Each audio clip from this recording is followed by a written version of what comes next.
We all have some bizarre segment of video games that the general playing audience doesn't care about, but we obsess over. Maybe it's a particular trope of your favorite genre, or something more practical like games that allow you to save whenever and wherever you want. For me, I think it might be games with digitized actors as the game sprites.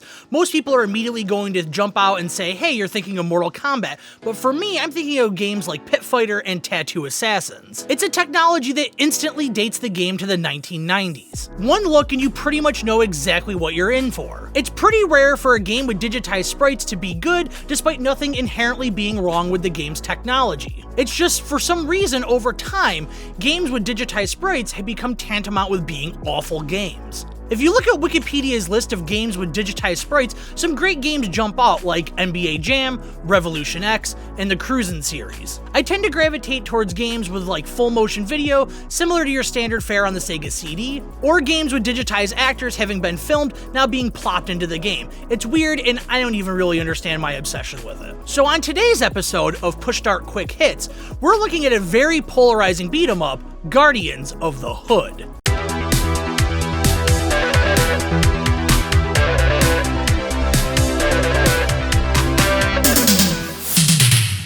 When I say polarizing, it's not because the game has some intensely divided fan base between those who think it's a masterpiece and others who think it should die a fiery death inside of a dumpster. I'm not even sure the game actually has a fan base. I'd solidly lump this into the obscure category for me. The game is polarizing because A, it's pretty terrible as a game, but it's also because of B, it does things that other games in the beat 'em up genre never did. Let's get the bad stuff out of the way right off the bat.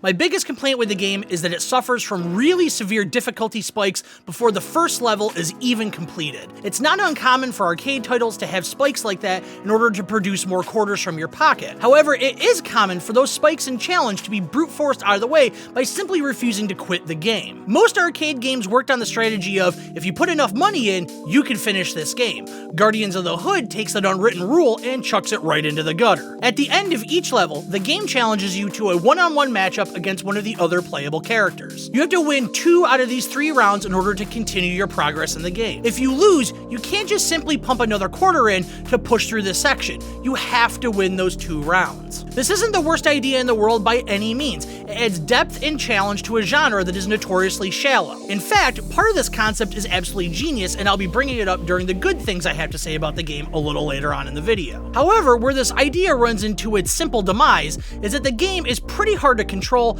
The computer-controlled opponent knows all of the tricks and can very easily overwhelm you. It's frequent that you're going to get knocked down, allowing the computer to gang up on you with multiple attacks, with you unable to fight as you finish your animation of getting back to your feet. Also equally annoying is when you finally get the upper hand and your character bursts into a celebratory animation, allowing your opponent to then get back up and ready with an attack in an incredibly advantageous position.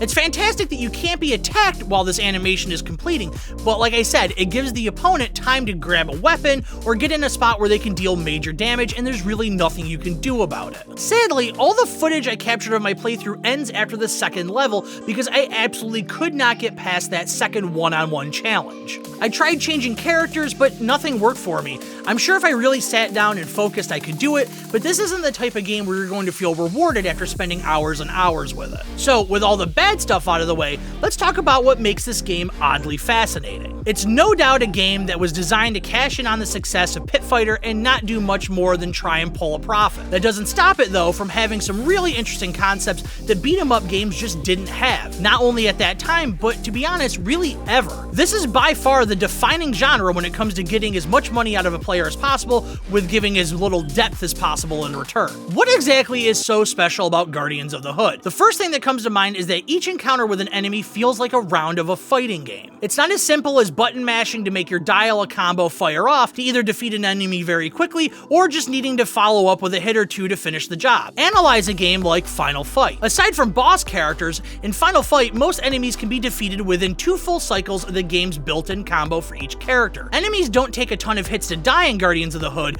but they fight back much more competently. They'll enter and exit the foreground/background, which makes you give chase. They'll happily grab a weapon and go to town on you, doling out as many hits as they can once you've been knocked down. Where it really clicked for me was the level that you're seeing me play right now. I had to go through the rows of seats in the theater to both give myself a breather, but also having to chase down enemies. Most AI in beat-em-ups is programmed to either carry out a simple movement pattern and attack as often as possible. This gives you a slight feeling of variety, but if you were to zoom out and take a look, most games in the genre operate like little more than conveyor belts headed straight for your fists. I don't know if I would actually say that I enjoyed my time with Guardians of the Hood, but I will say I was incredibly impressed by the game. It punches above its weight in some categories, but falls woefully behind in others. It's a shame because with a few tweaks, it could be heralded as one of the best the genre ever had. If you've ever played Guardians of the Hood, let me know in the comments below. I love hearing from people that have dived down the same obscure rabbit holes that I have. That's going to do it for this episode of Push Start Quick Hits.